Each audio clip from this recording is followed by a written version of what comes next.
Therapists, what do you do if you think your client is just generally a bad person? I honestly didn't buy into the theory of this at the beginning of my training, but now I really do. If ever my own judgments come in when working with a client, I have to remind myself that the client is being the best person they can be within their current experiences and conditions. Accepting the client for who they are in front of you and not only seeing them for what they've done and pushing aside your prejudice is hard, but worthwhile for me and my clients. It doesn't mean I have to like a client on a personal level, I just have to accept them for who they are and give them the space to grow. I don't feel the need to change them with my own views. Exactly, and if you find that you can't separate your bias, a good clinician will refer to another therapist. Story 2. Value the person always. That doesn't mean you have to like them. If they have personality disorders, it is probably prudent to signpost them for DBT rather than keep them in person-centered counseling as a singular therapy. However, if it's just a case of them not fitting in with your own personal values, then the therapist needs to reflect on this themselves. What is it about this person I find so difficult? What has happened to me? Why I have this reaction, etc. Also, for congruence, it is important that you are tactfully honest about your feelings. There is room for this in a therapeutic setting. Story 3. Maybe it's my personal view or my professional training or both, but I've met some incredibly malicious-seeming people, but could never believe them to be bad or evil. When you speak to these people, they have fantastic justification and persuasion skills. They really believe they're not in the wrong. How can you see someone so lost and out of touch with reality as evil? There is always a thought process, incident, or underlying truth behind all evil thoughts I've encountered in others. On the other hand, a client that is painfully annoying or I just can't get through to, I refer them to another therapist. Lol. Story 4. Out of the hundreds of patients I've seen in my 15-year career as a therapist, there have only been a handful of people I could not connect with and had to transfer to a coworker. These were without exceptions mothers who would mistreat their children without regret or willingness to reflect on it. I was just not the right therapist for them. For all the others, I'd find a way and angle anything, be it the t-shirt they were wearing or the smile when they were talking about their pet snake or anything at all, really, to start connecting. No matter how boring or aggressive or adapted someone presents themselves, there is always someone deserving of love and recognition underneath it. Story 5. We have a saying in narrative therapy, the problem is the problem, the person is not the problem.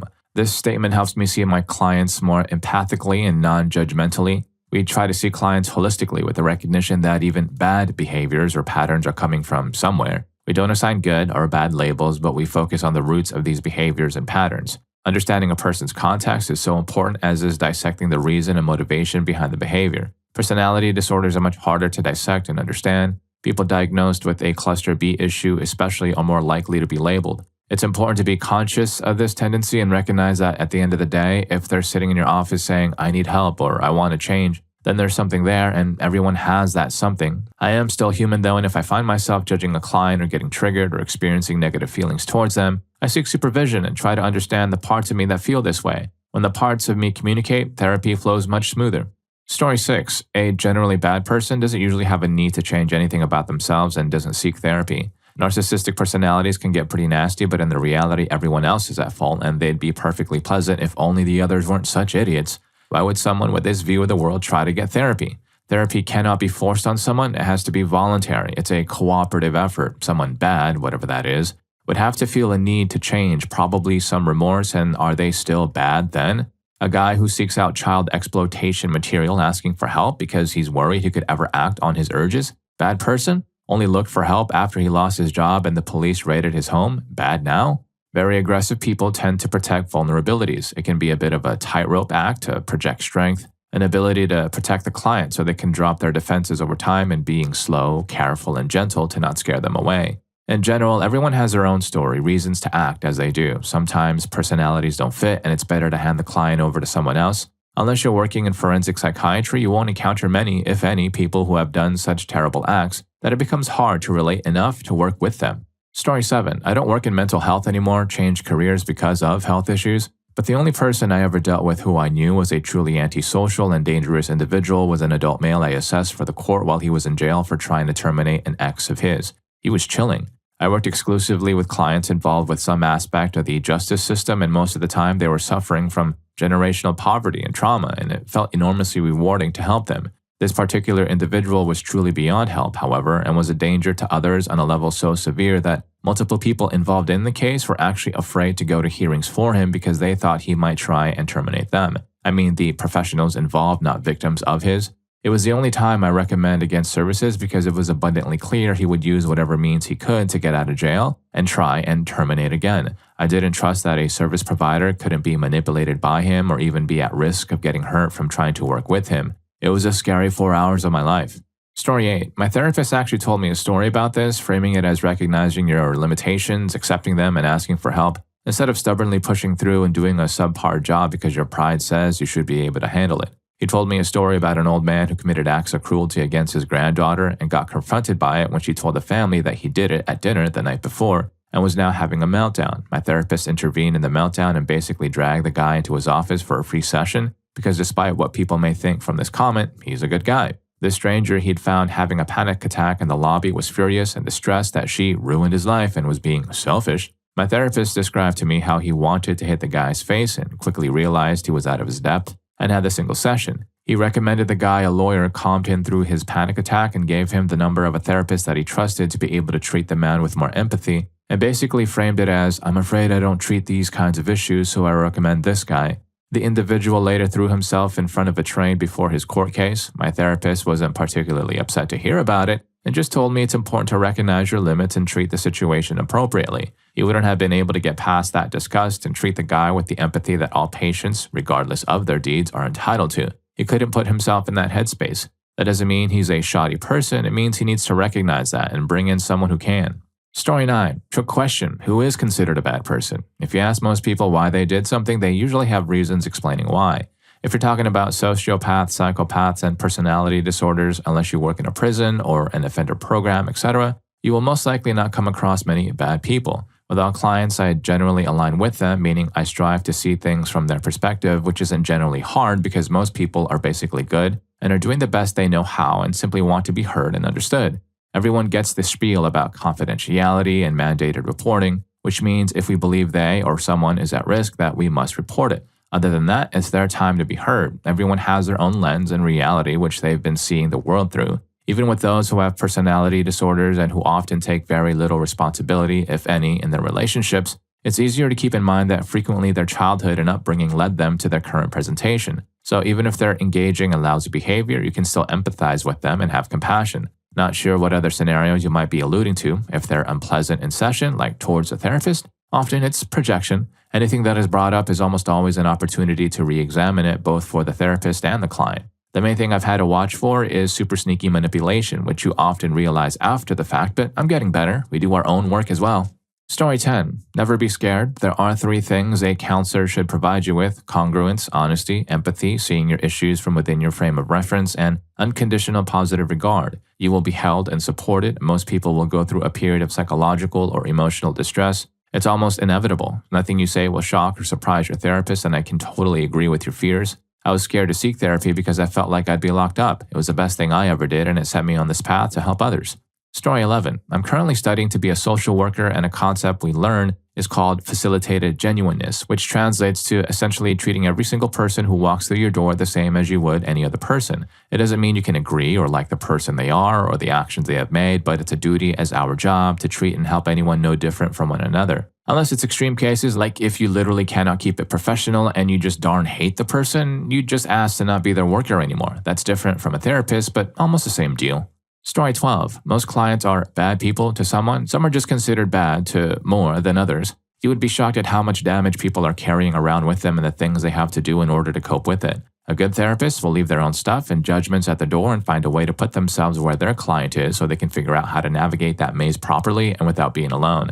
I am currently working with almost exclusively conduct disorder teenagers that have been in gangs and went to juvenile hall. Some of them have harmed people, most are on substances, and all are hated by at least a few people. You can tell there's a good person somewhere in each of them, but they feel like there's no turning back from the life they've chosen. They need someone to believe in them and help them bring out that good person again. Telling an awful person that they're awful only makes the problem worse.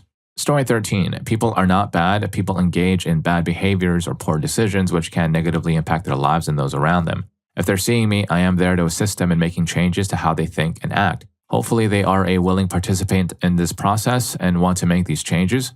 I have spent a portion of my career working in the prison system and met men who did very bad things. I always found it helpful for me to picture the person being a small child and trying to see what they would have looked like at the age of 5. Once I could find this, it was easier for me to understand how the individual arrived at this point in his life. We are the sum of our experiences. I have also spent a portion of my career in an outpatient mental health clinic. I currently have a patient who is a 50-something female who spouts off the most disgusting, racist, and offensive things regarding society. Every time I see her in my schedule, I cringe. When she is in front of me, though, I try to see past her words and understand the fear she has about life and the reasons for it. I might not agree with most of her societal views, but I understand why she has them. Story 14. In over 15 years of counseling, I have yet to meet someone who is a quote-unquote bad person. There are people who have bad behaviors or actions, but once they let you in underneath the bravado and the hard outer shell, I generally find a very, very hurt person. If I have a negative reaction to a client, I have to take a step back and self-reflect. What are they triggering in me, and how can I resolve that to be there in the way they need to find some healing? I find that being in the position I am and having people allow me into their inner world has led me to being more understanding in my personal life as well. I always try to picture people at their purest before anything untoward has happened to them. Story 15. Lead clinician on a community psych unit here. Because I work in an impoverished and substance-laden area, a lot of the patients we get seem like bad people initially. And often as I get to know them and understand their history, it is clear that they are not bad, but distressed, traumatized, addicted, etc. Once in a while, I encounter someone who I truly feel is sociopathic or just a bad person, but that doesn't mean they are beyond help. If I find myself starting to feel that someone can't be helped, that is a sign that they need a new therapist. The 4 biggest things I will do for quote-unquote bad people are: 1. I try to find positive regard for them in some way, shape, or form. Many bad people grew up in families where they were mistreated and not valued. In turn, they would then act out, which caused others around them to dislike them. This causes them to grow up alienated and resenting other people. They feel that they will be hated no matter what, and it doesn't matter how they treat other people. Oftentimes, just the experience of having one person that smiles and is genuinely glad to see them is the biggest restorative part of therapy. 2. I try to find and encourage whatever good exists in them, even if it's the kind who damaged his favorite teacher's tires because he noticed the treads were low and wanted her to get the insurance to cover it for free. I try to point out how others respond to them when they do something kind and help them to take responsibility when they hurt someone. 3. I help them to find something that is not a criminal activity that they are genuinely good at and enjoy doing. People who are bullies often don't feel good about themselves, and thus they tear others down to feel better. When bad people have something that gives them a sense of pride and mastery, they have less desire to bring others down. This also serves as a way for them to gain positive affirmation from others, something they rarely experience. Some people grow up in families that taught them to be criminals, and the only thing they feel good at is manipulating and cheating. Having something positive can help replace these behaviors. 4. I set clear and consistent limits with them and enforce them in a kind but firm way. If I feel like they are trying to manipulate these limits, I call them out immediately and talk through it with them. I then give them the opportunity to make their case in a constructive way and bend the rules if it seems fit. This encourages honesty and self-advocacy. I do not get caught up in whether people are telling me the truth, nor do I try to catch them in lies. Once you start doing that, it engulfs you and you lose sight of everything else. Story 16. This is a wonderful question. Always respect your client and be patient learning to understand them. I work under the premise that all behavior makes sense. I remind myself of this daily. Any behavior, positive or negative, serves a purpose. Most negative behavior is a soldier or a way the client protected themselves at some point in the past and are struggling to see that they no longer need that soldier or that it can adjust to a new stage of life. I work primarily with children in therapy through directive and non-directive play. Charlie Applestein has a wonderful book, There's No Such Thing as a Bad Child. I believe this with my whole heart. Children are a product of their environment and many of their skills they have developed to survive. If I do start to become overly frustrated with the child's behavior and lack the compassion that I mentioned above, then I need to reevaluate how I'm working with the child, what I am not seeing, what other techniques or approaches should I explore. Also, I need to evaluate myself, what from my personal life is influencing my work. Freud called this transference or countertransference. This is typically a call to my therapist to explore on a deeper level. If it's not something I can work through, then I talk to the client and/or parent about referring out. I know it's been asked, but I also wonder if you feel like a bad person and that your relationship with your therapist is struggling, or are you struggling in your profession? Either way, it sounds like there needs to be some exploring. Story 17. Retired psychiatrist here. I had to frequently remind myself that my duty was to try to relieve suffering, not to pass judgment. Now, of course, when I was working with people with personality disorders, it was my duty to point out and explore their harmful behavior in order to decrease, over time, their own suffering, as well as that of people around them. This frequently involves setting limits within therapy, pushing them to learn how to behave with a person who did not submit to their manipulations. It's important to note that if you are not a therapist, you have no obligation to try to correct the behavior of disordered people. Your first duty is to protect yourself by setting limits and sticking to them. Story 18. My wife is a mental health therapist and a darn good one. Her most desperate patients are usually the self-absorbed schmucks who tend to place blame everywhere but back at themselves. Her typical strategy is to tell them that she will offload them if they won't or aren't trying to make any changes to fix a situation they came for in the first place. Often it works, but sometimes they just blame her as well. Those that do often do come back, as the most pig-headed schmucks need to hit truly rock bottom before they wake up. Also note that she charges per session, either cash or through insurance, their preference, so offloading does impact us financially. Rarely are my wife schmuck clients schmucks by birth. They typically have a parent or spouse/partner who taught them this behavior, so she also has to deal with that root cause as well before she even begins to consider offloading. Also note there are a lot of therapists out there who drag such patients along either because they really don't know what they're doing or they see a consistent patient and source of income. Story 19. I always try to look for something in my clients that I like or enjoy. I also ask myself, what experiences has this person had that has contributed to who they are today? What is the purpose for this behavior? Usually it is the behaviors that people find off-putting rather than people themselves, but we get caught up in labels of bad and good that people judge the whole person based off of one action or a small amount of time spent with that person. Remaining open-minded helps me separate the person from their behaviors. Every client that I work with, I am honest and transparent with from the beginning and explain the importance of the therapeutic relationship. If they don't like me or feel that I am a good fit for them, then please tell me. That way I can refer to someone who I think would be helpful. However, that goes both ways. If I feel that I am not being helpful/a good fit, I will talk to my clients about it and potentially refer out. Story 20. For most, if not all, therapies, a core component is often to remain non-judgmental and to seek a shared understanding of the problem a patient is presenting with. I don't think I've ever thought someone I was working with who I thought was a bad person, because you learn that it is usually more complex than that. If they have done bad things, then there is often a broader context. Now, that isn't to say I haven't had reactions to patients, such as feeling angry, frustrated, disgusted, or scared of them. I spoke to a colleague who worked in forensic mental health years ago, and while they were talking about their work, they referred to their patient group as not nice people. Bear in mind, these are patients who, while mentally unwell, have done some very shocking, sometimes fatal things to others. Even after all of that, the judgment made is not nice. I would say it is way more common that patients are concerned that they are bad people. It is really common across all problems, but I would guess that obsessive-compulsive disorder is probably the one which worries people the most, and that is because the intrusive thoughts they are getting are often abhorrent to them, or the technical term ego dystonic. If you're asking for yourself or a friend and building the courage to seek therapy, my recommendation would be to do some research on the most effective type of therapy for what you think the problem is, then seek out the lead accreditation authority and use their Find a Therapist search through their website. That is the best way to find a competent, reflective, and well-trained practitioner. And if you're enjoying the video, don't forget to hit that subscribe and like button for more videos just like this. Story 21. Basically, trying to stay in contact. In my work in prison, I have to and am ready to see them regularly as long as they are willing to do so. And I am willing to bear this since I am offering the lowest bar to pass to have a therapeutic interaction. It is not easy at some times, but I always make myself aware of my own impressions. I happen to come across some bad persons demonstrated by the acts they committed to be there in the first place. I am behaving fair. I do not try to force them to change or anything. I do not tell them what to do. I do not engage in provocations that they try to instill. And sometimes the ice breaks. My experience is that it sometimes just takes time to get to build some trust, and then a person who seemed to be all but dissocial personality disorder suddenly shows their complexity. It often boils down to needs and desires and the means to obtain them. They are not bad because they just are. They are because they are overburdened or pushed to their specific limits. Some people have only a very limited and hurtful to others way of getting what they want. So I stay in contact and let them get to the point of what they want, and we seek for ways that are not based on another person's plight.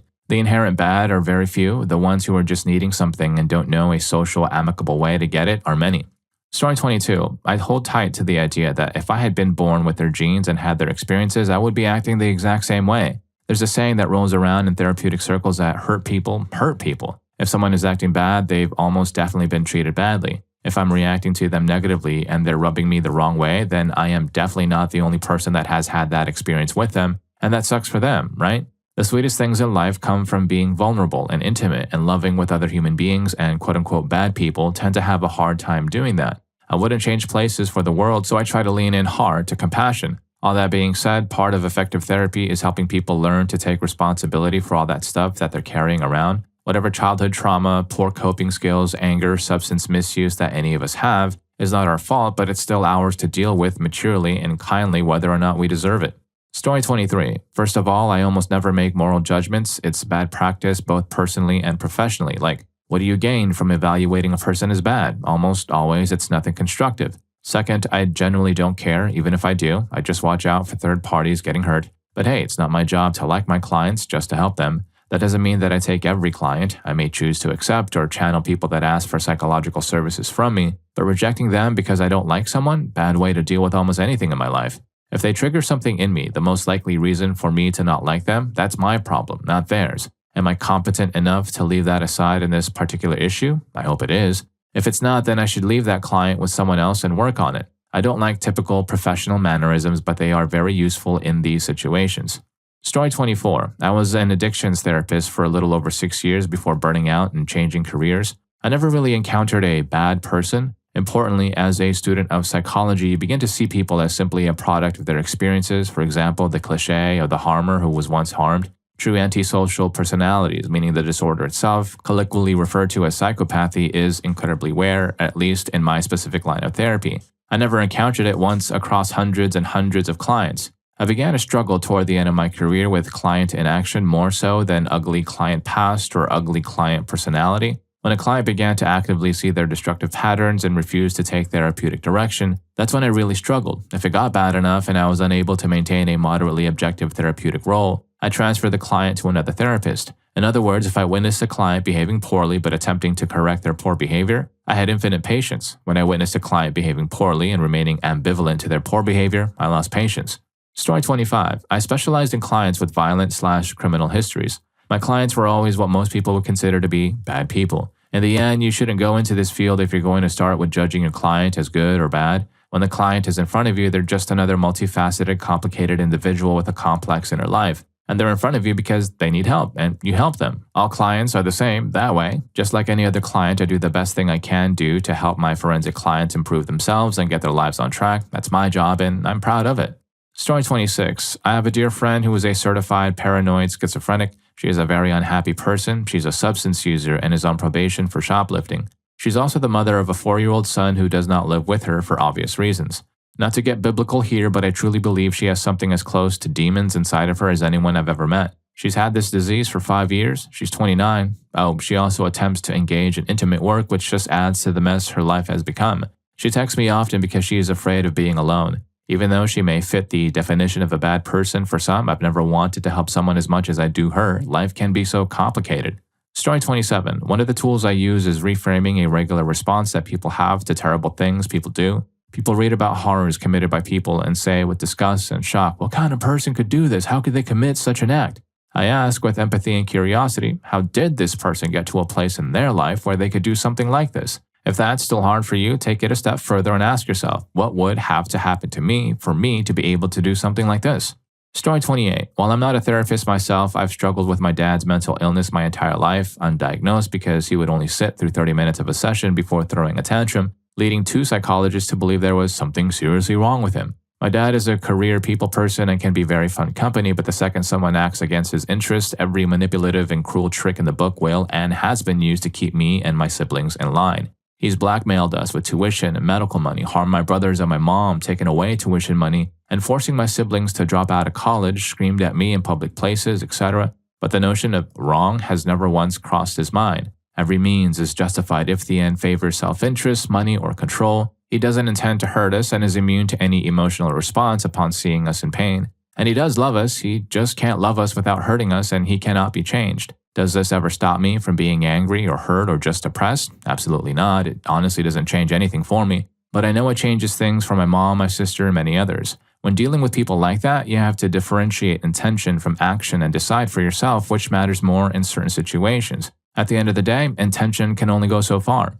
Story 29. I lean on the belief that all people have the capacity to change and grow, that doing so is tremendously difficult and takes courage, and that sometimes we need a space where it's safe to be honest with ourselves in order to facilitate that change. Shame, I am worthless, shuts people down and is more apt to disable someone from being able to make productive changes in their life. I aim to set people free from shame. If they have done wrong, then I aim to help them process their guilt. I hurt someone and regret it deeply. These feelings are often conflated with shame, but notice how they are tied to empathy for others rather than hatred for self. They can be motivating and help drive people towards productive action and change. Clients who have no remorse are difficult to work with, but that's often because they're buried in shame. They can't feel remorse until we address shame, and we do that by modeling the belief that every person is worthy, even if you have done wrong things. Story 30. I have a personality trait that I find odd. I am kryptonite to schmucks. People that are mean or cruel the moment I walk into the room, they're calm. In fact, people that use abrasive personalities as a weapon to get what they want get so frustrated that they cannot manipulate me with their anger. They can't even pretend to get angry around me, that the moment I leave, they lash out at others for their inability to manipulate me. It's literally like everyone I meet is on their best behavior. When they do get a jab in, I generally laugh because I interpret it as an attempt at humor that lands on a flat tone, and they usually smile along with it too. I'm not some charismatic macho man or super good looking or anything. I just seem to have a disarming personality. Story 31. I do not think any of my clients are bad people. They just may do things they or others deem bad. Most people are trying to do the best they can with the skills and life they currently have. Everyone has light inside of them, and it's my job as a therapist to help bring that out so they can live their best lives. People are in pain and do things because of that pain. Unconditional positive regard is the key. If I have a strong reaction towards a client, it is something I need to examine within myself and what is triggering me. We have to be very self-aware of our own values and viewpoints and work on those things so they don't affect the counseling relationship. There are times I may challenge the client to examine how they may be becoming across with others, such as blurred boundaries. The counseling relationship is the place to practice working on those things in a safe environment to hopefully translate that outside of therapy. Story 32. This is an interesting thread to read as I am currently experiencing this issue with my therapist, i.e. I am pretty sure she thinks I'm a bad person and is wrestling with what to do about it. I genuinely don't know if she's right or if I'm right, that she just doesn't get me or know what to do with me. I can be difficult, but it stems from extreme anxiety and rigidity-based panic, so to me it's not willful but can easily appear to be. It's also not the first time that I've had the strong sense from a clinician that they don't really believe me when I report symptoms or don't take me seriously and just kinda generally lack compassion. I feel like I need a therapist who can work through this with me instead of hitting the wall and giving up. But it also seems like there might be some responsibility on my part to do something differently, but I genuinely have no idea what that is or how I might go about achieving that. Story 33. I've never really found it hard not to make moral judgments about people. I tend to expect them to be basically driven by a desire to protect and advance their sense of self, and what most people refer to as badness is genuinely just a conflict between the identity/needs of the bad person and those of the people in their life. Once I can understand the function of their behavior, the need it meets, then I find it very easy to have compassion for it. My training and my experience have led me to believe that problems don't so much happen within people as between them, and solving those problems is a matter of finding who is willing to change and what they are able to change to bring their needs into alignment. Story 34. I'm a big believer in some of the techniques I've gotten from motivational interviewing training. I don't practice completely MI, since it's primarily used for substance misuse work. The primary thing for me is meeting the clients where they are when they come in the door. So if I have a client that thinks everyone else is a problem and they're being forced into therapy, I roll with that. The place I want to start with, that person, is what can we do that would be helpful. It sounds like you're only here to get these people off your back. Maybe we can figure out some ways to help with that. At the end of the day, that person's in charge of the counseling. I might think there's some big picture stuff they could do to make themselves and their lives better, but it's not my job to fix them or tell them how to live. So instead, I want to try and find out for them where they'd be willing to start and help them there. And hopefully that leads them towards other change that helps make things better. Check out the motivational interviewing stages of change for this stuff. Now, obviously, that doesn't work for everyone all the time, but that's the basic gist. I used to work with a court-mandated anger management class, and it was always cool to see how they'd react to the idea that it wasn't really my business whether they changed or not. The court said they had to come, so I do my best to try and make it useful for them, but that was it. It took a lot of the pressure off the group when they found out I wasn't going to tell them what to do or how to live. Of course, I hope they all learn something and improve, but that's more about them than me. I had a professor in grad school who said if you're ever working harder than the client, then you should probably reassess that situation. It's a good reminder that my job is to help give people the space and the tools to fix their stuff, not to rescue them or fix it for them, and that I can't base my professional self-esteem on whether or not people change.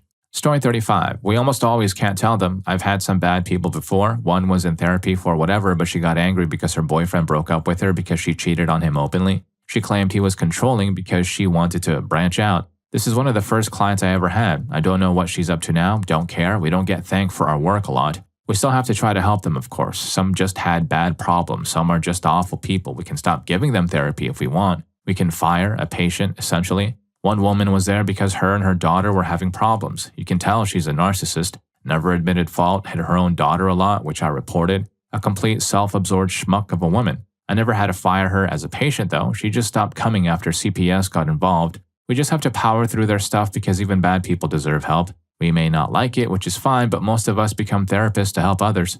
Story 36. We don't think about people as bad people. First of all, not that there aren't people that are toxic or hurtful, but they are victims of their combined biology, psychology, and social experiences. We feel bad for people we work with. Being non-judgmental is a crucial part of this work to truly be helpful. We call our reactions to our patients countertransference, and we continually monitor and use our feelings about a person to further the work when you get good enough at it.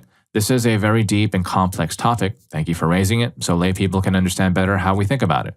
Story 37. I initially went to school with the goal of being a therapist. In the end, my focus was mainly on research and child development with a honed-in obsession of the facilitation of learning outside of a classroom setting between parent and child. I went to school for 7 years, 2 degrees, and ended up not using either. That's okay, and not the point of this post, but I feel like I wasn't someone capable of separating work from personal feelings and thus could not continue with my schooling. I knew I wanted to work with kids who could not help themselves, essentially needing me to be their speaking voice and backbone in certain situations. I felt that they were the ones most in need of the gifts I was willing to share. With that, though, comes the responsibility of leaving work at work when I went home and not obsessing over the things I could not change. It seemed fine when I was 18, 19, 22, and the thought of having my own kids wasn't there yet. The older I got, though, the more I couldn't imagine working with a child who was crying to me that they didn't want to go home or telling me terrible things and then watching that said parent come, pick them up, and or act like nothing is wrong at home. When I reached an age in which I could feel I could handle a kid, I couldn't stomach not being able to help one.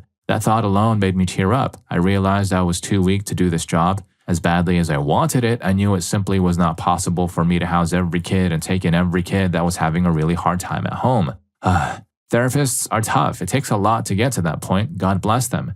It's not exactly answering the question per se, but more so a comment thanking those who are doing these jobs. Thanks, guys.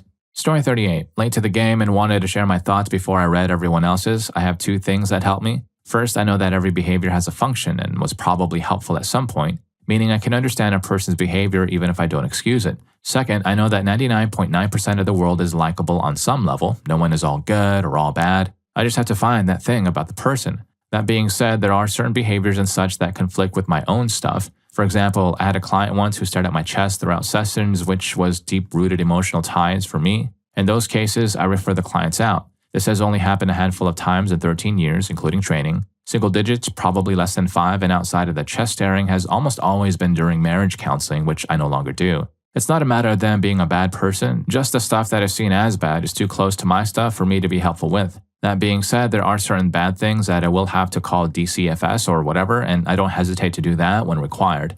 Story 39. You have to remind yourself that it is totally okay not to like the client, but you need to be very aware of your own feelings and how it may affect the therapy. Being able to identify your own feelings towards the client can give you an immense amount of information as to how other people may see them in their day-to-day life. The best thing that I end up doing is seeking supervision or consultation from another therapist to guide me and help identify any biases I may be bringing into the room. There are plenty of unlikable people, but you have to remember that they did not choose to be this way, and it may be hard for them to identify it. That's why we take so many diverse classes: social psychology, personality assessment, developmental psychology, biological bases of behavior, etc.